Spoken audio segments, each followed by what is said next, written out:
episode of Better Tech, Better Living, where we're featuring current trends and advice in technology, how it impacts our personal and professional lives.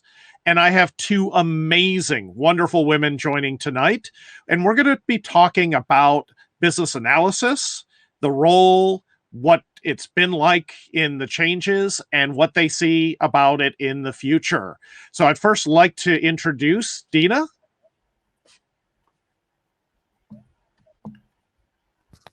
Hi, I'm Deena Chadwick. I'm the Commonsensical VA, and I want to thank you, Hans, for letting me join, especially with Mindy. I feel so honored.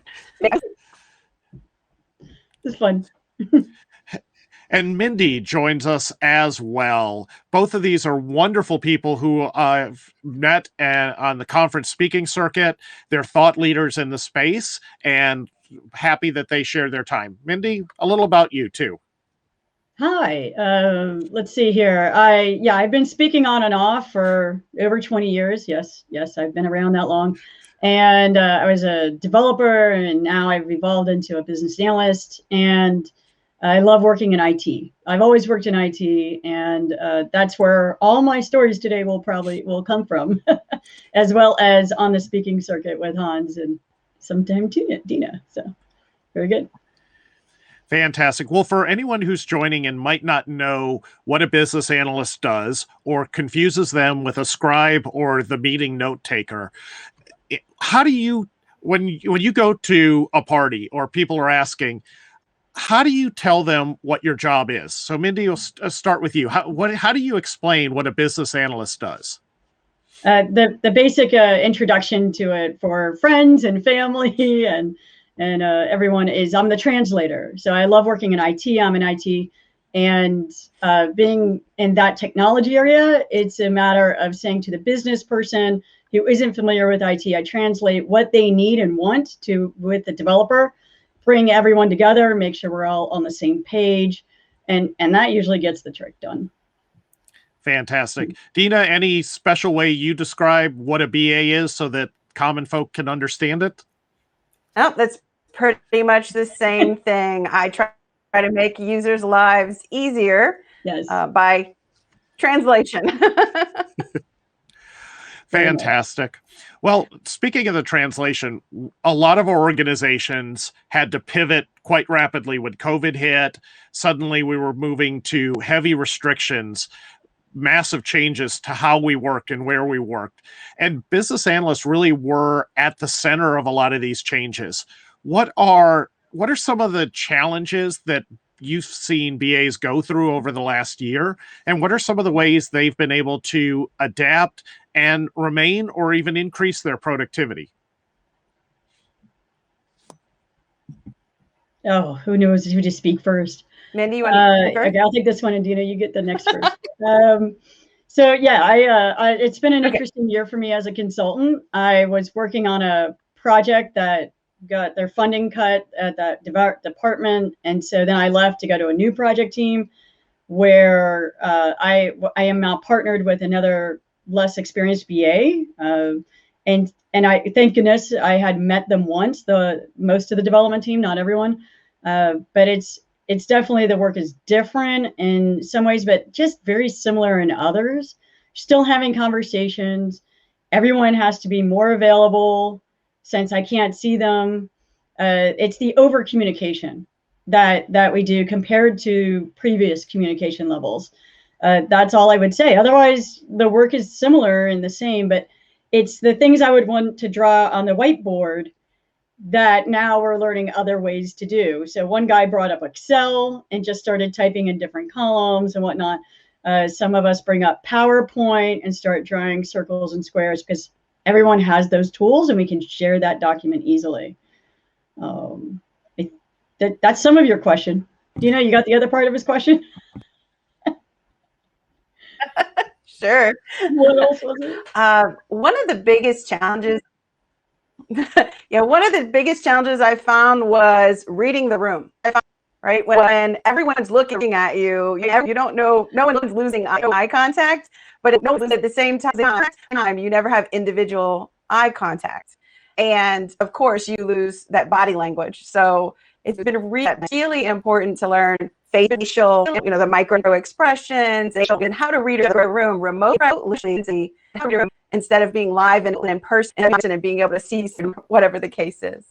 That's been one that's been a little bit of a challenge, but I think we're starting to overcome those. People are being confident, calling out the person they're talking to, because you can't look at someone and they know that you're talking to them individually. And we're getting better in our channels, letting people know our emotions rather than minor, phrases. We actually let our emotions go through the text now. So that's been helpful. Absolutely. It's calling people out because I can't look them in the eye and say, I need you to answer. So it's saying, hey, Steve, I need you to answer this question about, rock and solos. So robots. And so it's letting them know by saying their name that they're up and then calling on them. Or if I ask the crowd a question and I ask for it, hey, can I get it all righty? And that means somebody has to take them off mute and answer me all righty, or I'm not moving on. Please like that. Absolutely. So Steve says, yep, you can pick on him anytime. Well, one of the things that I've seen with some of the groups that I've been coaching and working with over this period is they've actually seen an increase in quality and productivity because they have to be more deliberate in their communications, and they're actually capturing more information in tools and system of records. So you can't go over your cubicle and talk to somebody or look what was on the whiteboard. Now that information is actually being properly captured. Have you seen something similar? And what are some of the teams who are really doing well? What are some of the practices that they're adopting?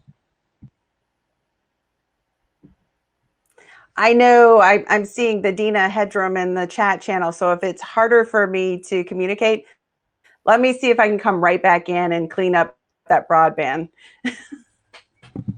Okay. Sorry, Hans, what was the question again?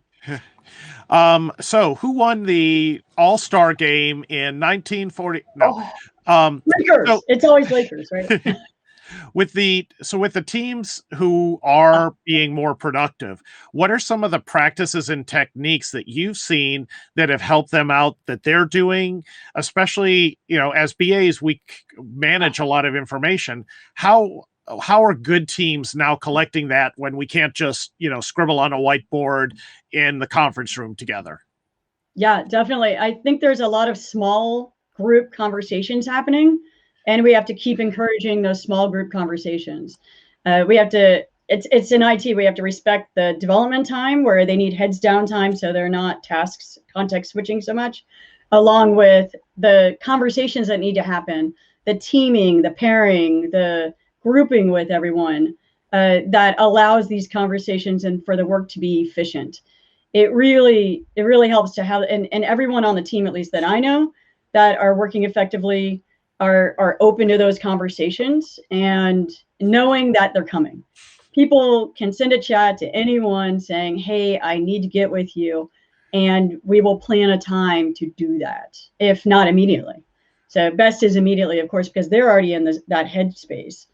And then second of all is that, but it goes back to the over communication and trust that we're doing this all for the right thing in the right direction, and we're doing the right work, and that people can speak out freely. The trust comes in. So yeah, I know, I've thought about this. So it's also the trusting of everyone, even though I can't see you, because we turn on our videos on our project like once every 2 weeks, if that, during retro or some other team meeting specifically for that. So we just have to trust and learn from each other and say, are you sure what have I left out? Ask for my fallibility and give people that window to say, I think you forgot this, Mindy. And I'm like, great, thanks for bringing that up. And that builds trust that it can be open communication. Excellent. So, adopting the principles of Agile, which is anytime you can talk to somebody and figure it out, you're better off. And if we stop talking, that's when bad things tend to happen. Exactly. Oh, hi, Deena, much better. Yay. So Deena, yeah, go ahead, Mindy. I was just going to repeat it. I hope you don't mind. When do you see teams and people working well together in this remote environment that we're in? Smaller groups help, I've noticed, and when there's constant communication, when you're not allowed to just go off on your own for a while. I think that's been a problem with some teams, is that they have had too much space in between connections with each other. So we need shorter, smaller conversations, but faster and more often. Agreed. Fantastic. Have you seen how have the teams you're working with adapted to using some of the tools? We've seen Zoom come from nobody knew about it to now booming. Teams has enhanced features almost every week. It seems they're adding something new. How has this helped, and what are some of the pitfalls you're seeing in these messaging or video communications? Deena, you want to start? Sure.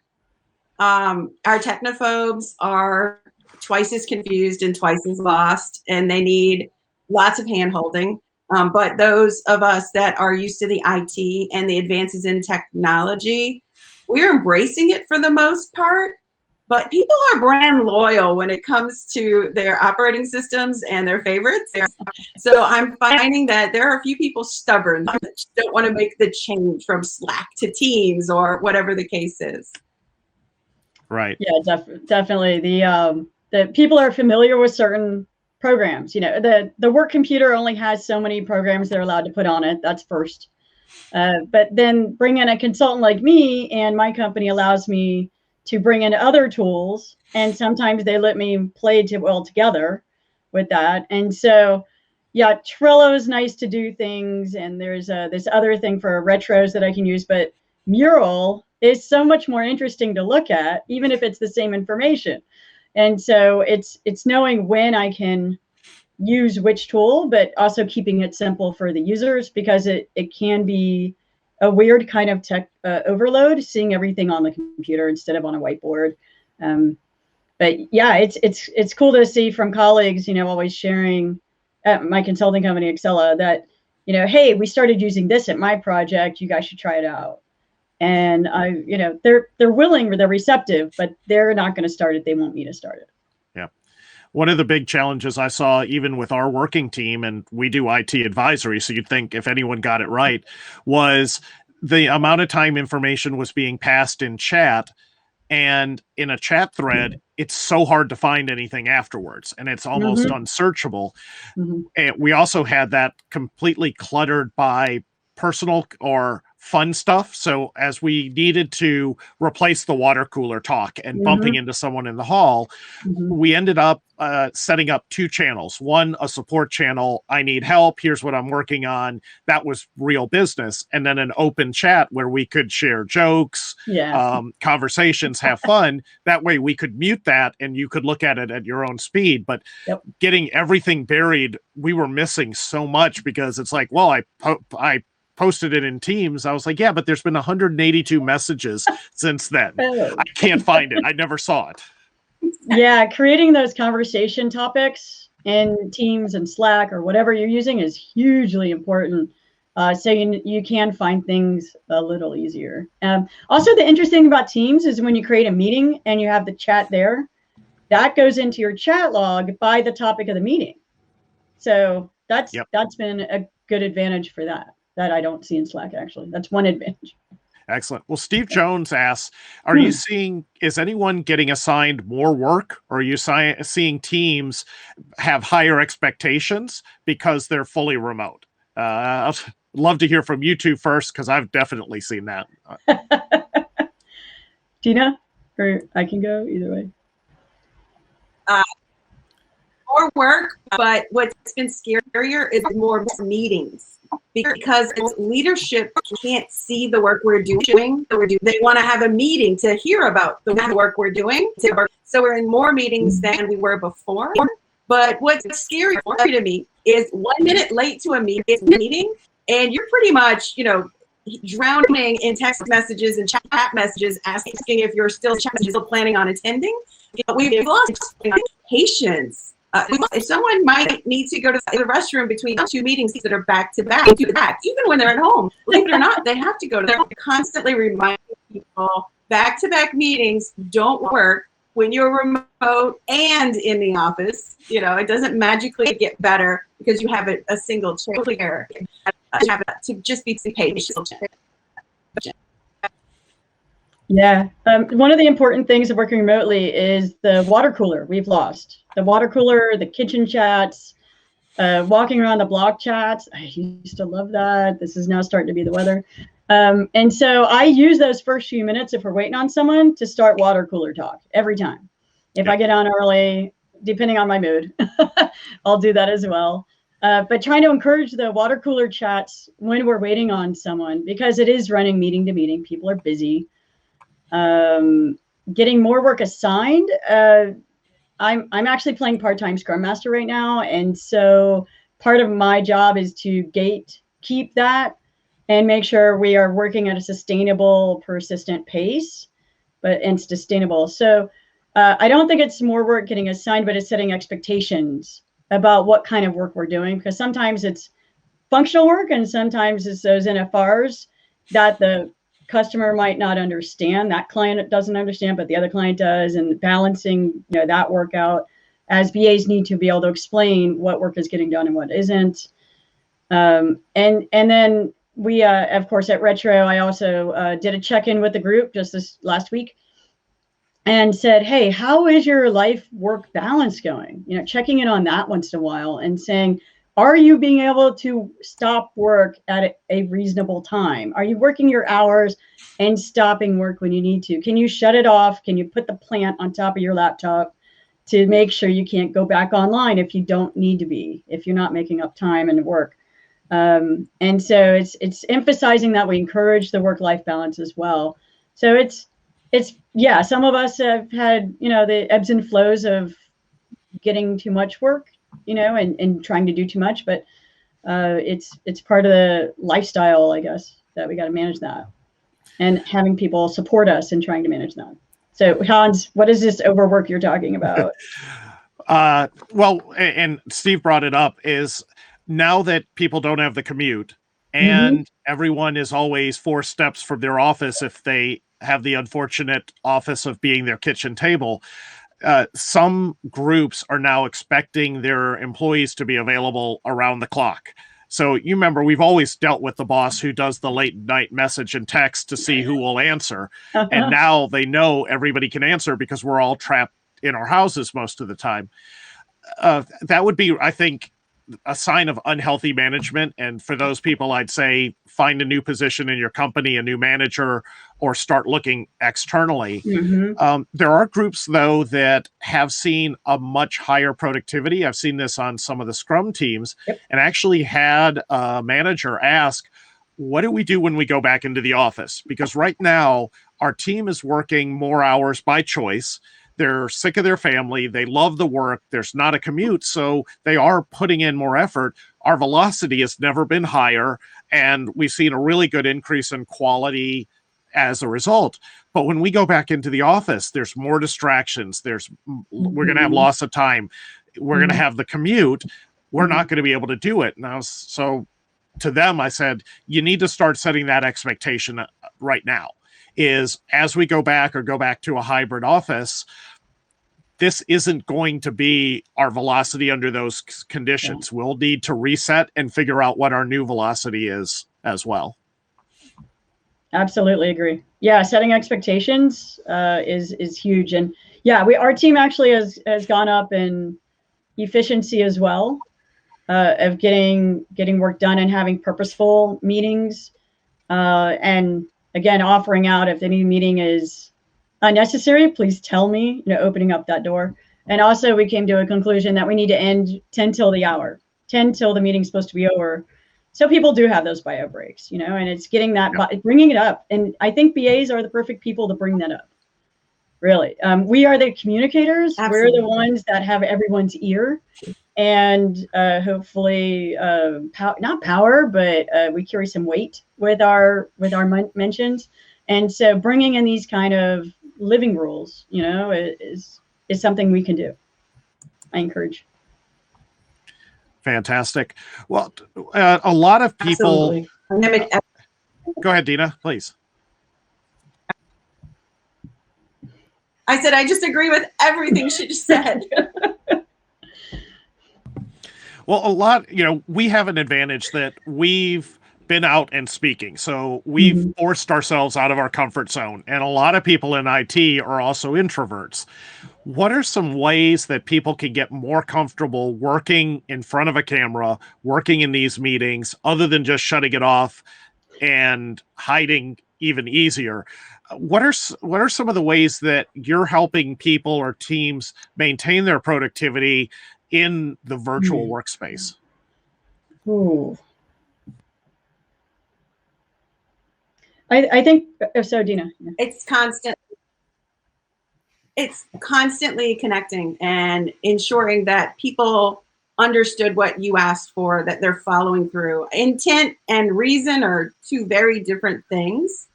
So in this world of remote, when we can't see that someone's working on something else, we need to know if they're working on something else instead of what we're expecting. So it's just that constant communication and constant checking in and making sure everyone's on the same page. That is the one thing I want to emphasize the most.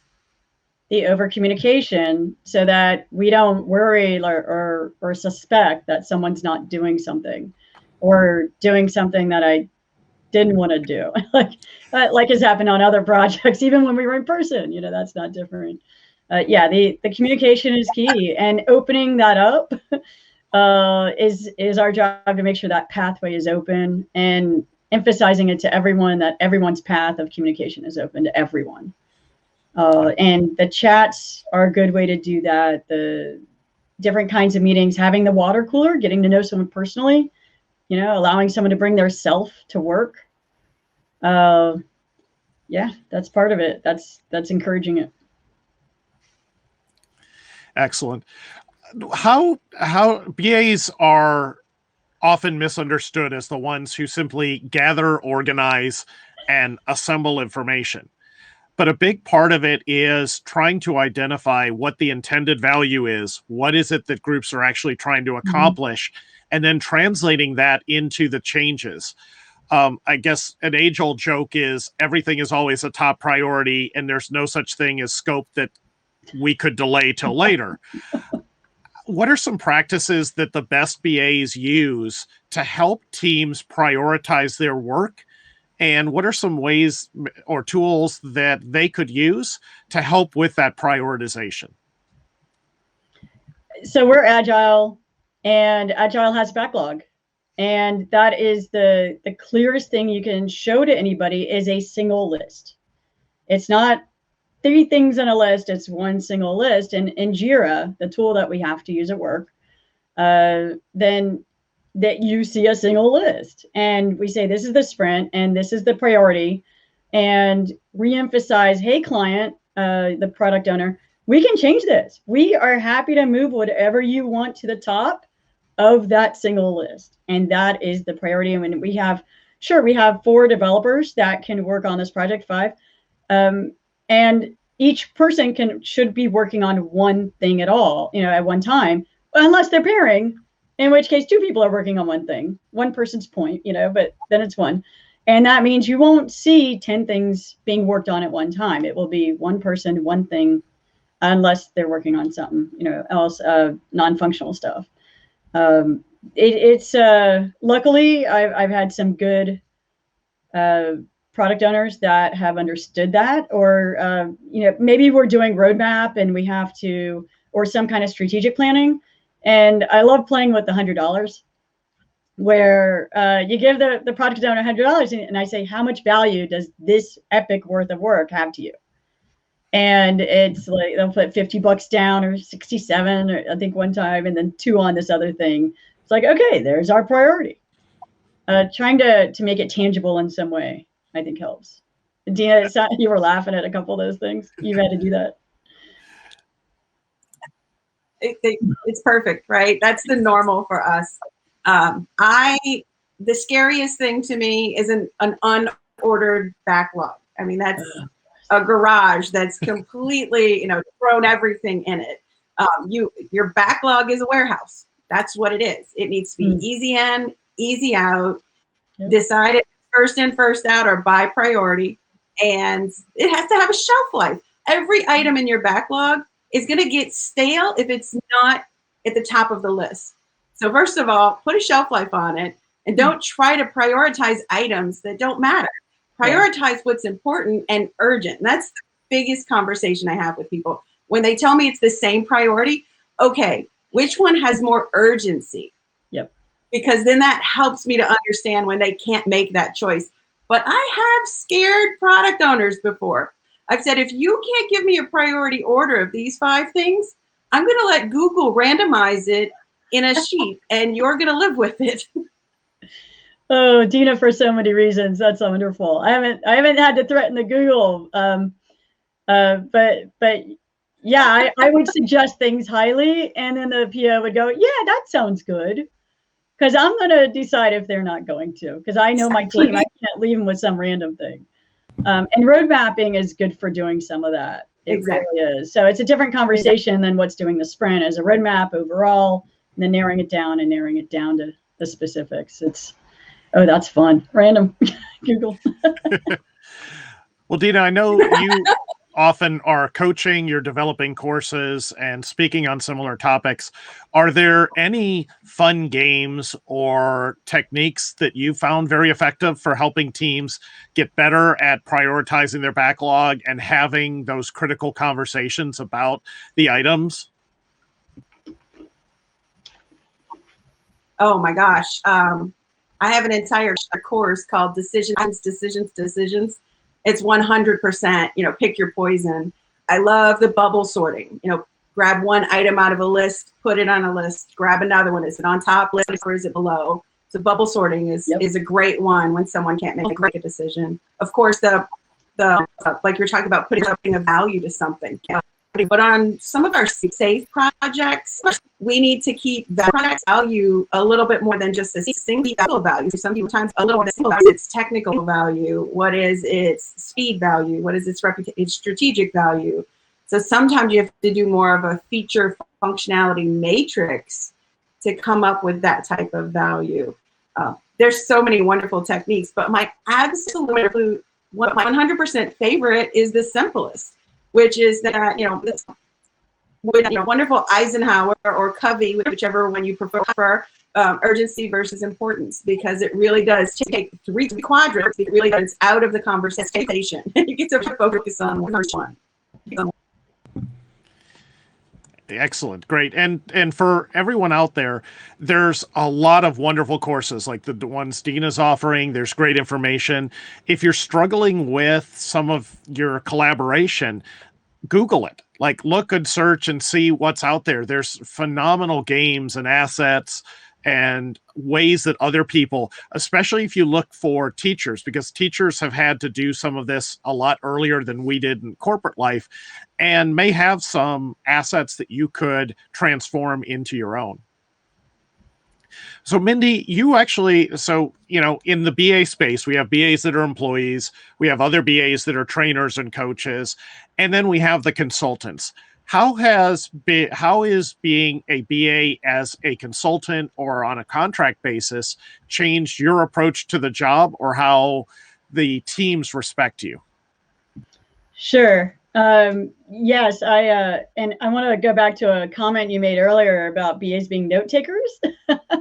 I actually, I've learned over the years, I started out being a good typer, and through my BA skills and honing those over the years, I've been able to type, take notes as in typing, and listen to what's going on and interact and facilitate. I've really kind of perfected that. Whereas a lot of people, I don't think can.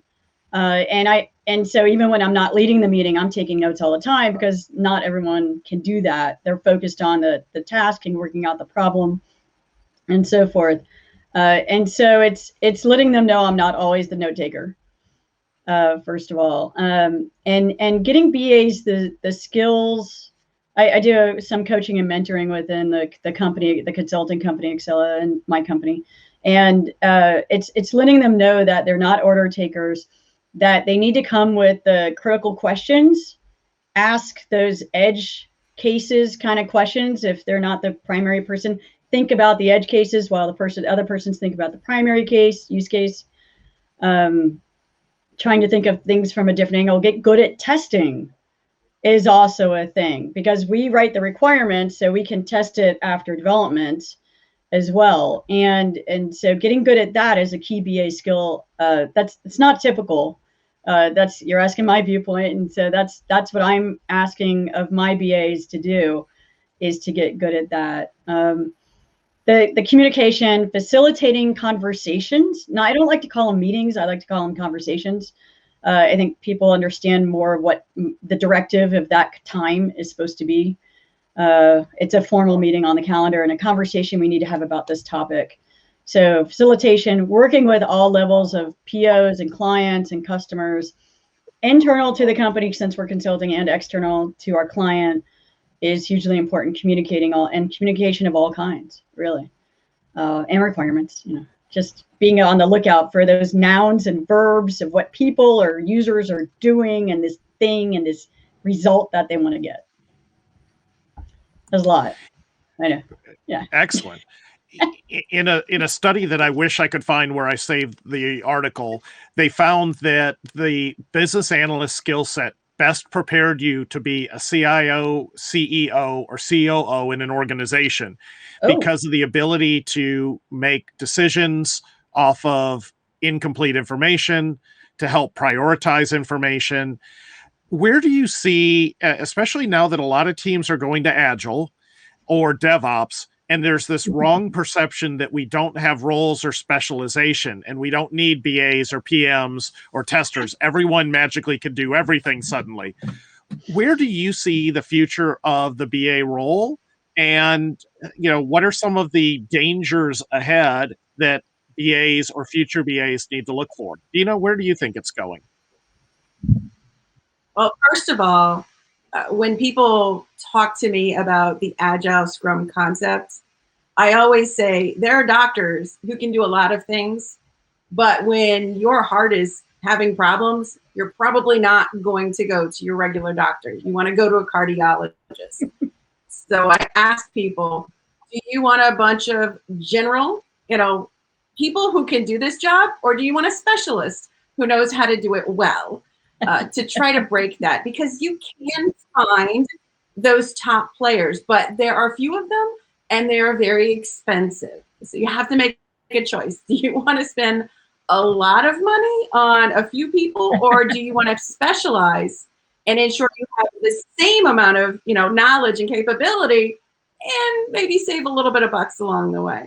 Love the analogy. But where a BA, right, the gap, we bridge a gap, just like Mindy said, between the technology and the strategy and the business. We bridge that gap, but the gap is getting wider because technology is getting more complicated. So a BA cannot necessarily stretch the full bridge. Some can, but not everyone can. So you have to decide, do you want to go more strategic in that product owner, in that more strategy leadership, or do you want to go more technical? So do you fit in more with the CIO and follow that chain, or maybe the CMO and follow that chain, or the COO? To carry on with what Deena is saying, I don't want to do DevOps, okay? And DevOps doesn't want to be a BA, okay? They might be able to do some of our work, but they don't want to do our work. Okay, you're never going to get a DevOps to do BA work like we can do it, and vice versa. And so, yes, I am working with some really talented developers, technical people who are doing DevOps as well, and they're learning that along the way as well. They're front-end developers now doing DevOps. They're not as good at DevOps, but they're doing it in their way. And so I love that the developers can work with the PO just as well in some conversations as I can, but they don't want to do everything I do. It's just, they don't get that joy. So it's having that conversation, just like Deena said. Do they need the specialist, or can they bear through someone who's figuring it out as well? Well put. And I've seen one of the biggest mistakes I've seen with organizations who are switching to DevOps has been they aren't fixing the people and the processes first, then turning to DevOps to help automate. Yeah. And if you have broken processes, if you have team issues, and then you add in automation, a lot of groups are seeing a very, very fast rate that defects are getting into production, and a horrible result now trying to go back and constantly patch and deal with these issues. And so teams are having to reset and say, all right, we need to get the core fixed first, then we can look at leaning out our processes, look to automation as well. Anytime we start up a project, it starts with the basics. We don't start with DevOps fully in place. We don't try to big bang that and push in automation in the first couple of months, because we have to get our people and our processes and our team working well together. I absolutely support that. It comes along the way in its own due time for each project, each team, each, whatever. Deena, what have you seen? Go ahead. Are you putting first? That's exactly what I was going to say. When you're working with DevOps teams, are they putting the technology first, thinking if you build it, they will come? Or are they putting the users first and building the technology needed for the user? And that's my first question when I'm asked, why aren't we going to a dev-led team? And I say it that way, 100%. If you can train a developer who believes in technical development purity to focus on that user first, yes, you've got it. But if you don't, if they're looking at the tech and the build first, they're not going to think about the whole SDLC, right? They're not going to think strategy and design and plan. They're going to jump right to the build, and you're missing half your SDLC. Fantastic.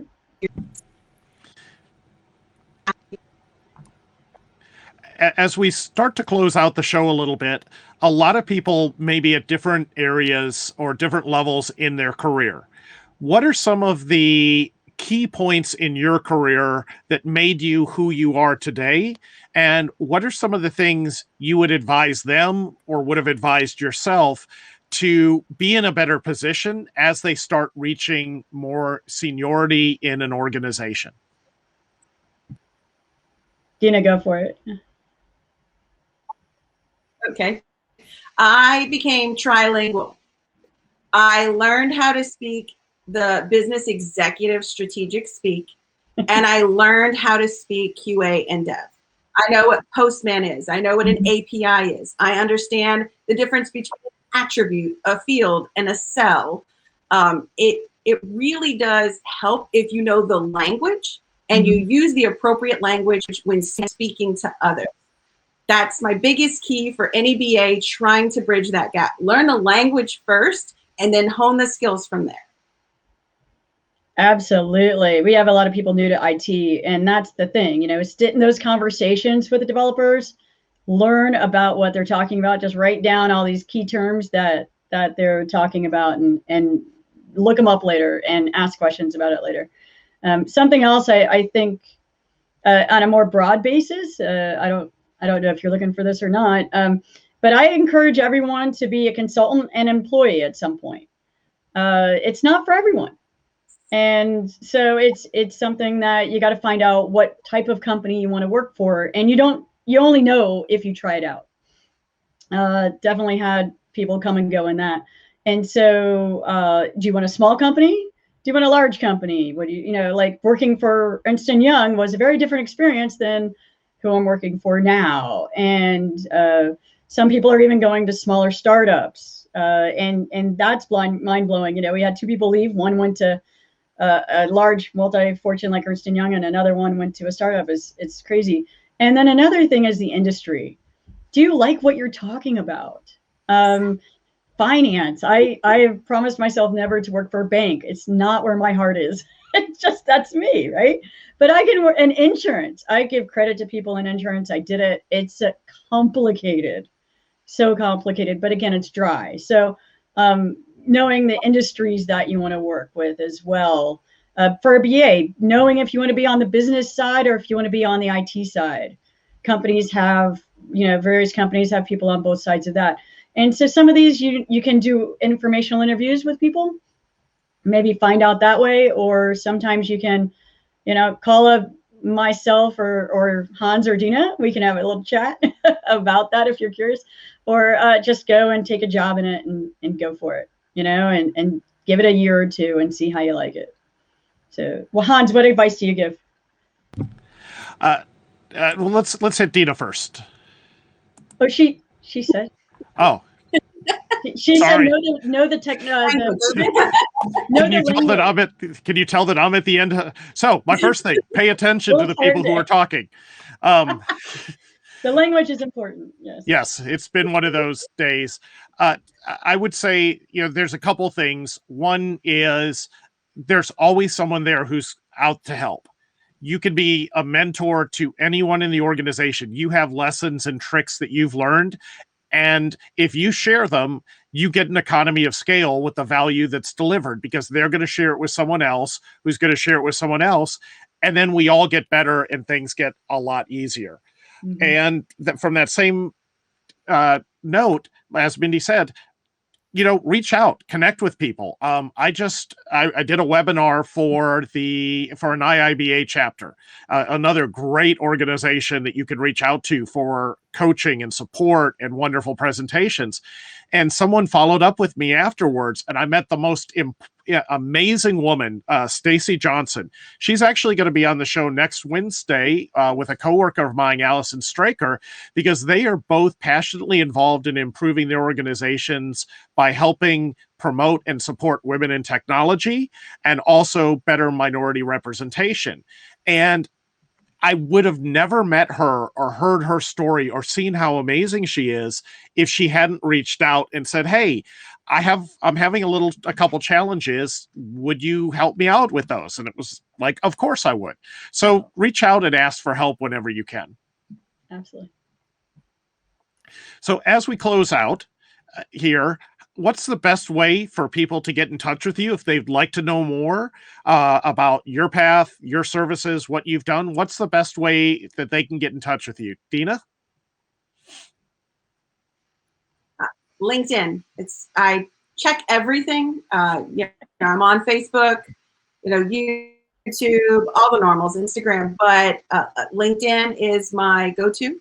So feel free to connect with me on LinkedIn and message me there if you have any questions, and then we can exchange information and whatever you need. But having a network of people is huge, so please feel free. Thank you. And I did share both of your LinkedIn profiles in the chat. So if anyone is watching this separately, if you search them by name, you'll find them on LinkedIn, or message me and I'll be happy to send you the link and connect you. But that LinkedIn really is where the first stop, the middle stop, and the end stop for professional networking. Mindy. Sure. LinkedIn is great. Definitely respond to messages, check it every day. I try and tweet as well. I tweet under Mindy Bow 93. If you want to have a online public conversation, LinkedIn's good for messages. I'm also president of my local IIBA chapter. And so if you're interested in that, you can connect with me on LinkedIn about the IIBA chapters as well. And just want to make a little plug right here. Deena is going to be talking at our chapter in a couple weeks on data lakes. Don't get drowned in your data lake on March 24th. So if you want to join us there, feel free to hit me up on LinkedIn for a passcode and I can help you out, make sure the information gets out there, and looking forward to it. So yeah, LinkedIn. Fantastic. Well, thank you both for taking time out. It was really great talking with you again.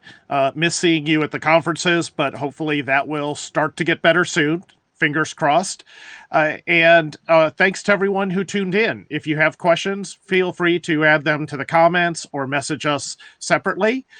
Look forward to a couple upcoming conversations. We're going to have Jennifer and Paul from the Uncommon League talking about business analysis, project management, and they have just tons of wonderful tricks that they're going to share. And then the following week, as I mentioned, we may even have 3 shows, still working on that, but definitely we'll have Allison and Stacy talking about empowering women in technology. So everyone, please stay safe, stay healthy, and stay connected, and look forward to seeing you on the next show. Thank you so much. Thanks, Hans. Thank you.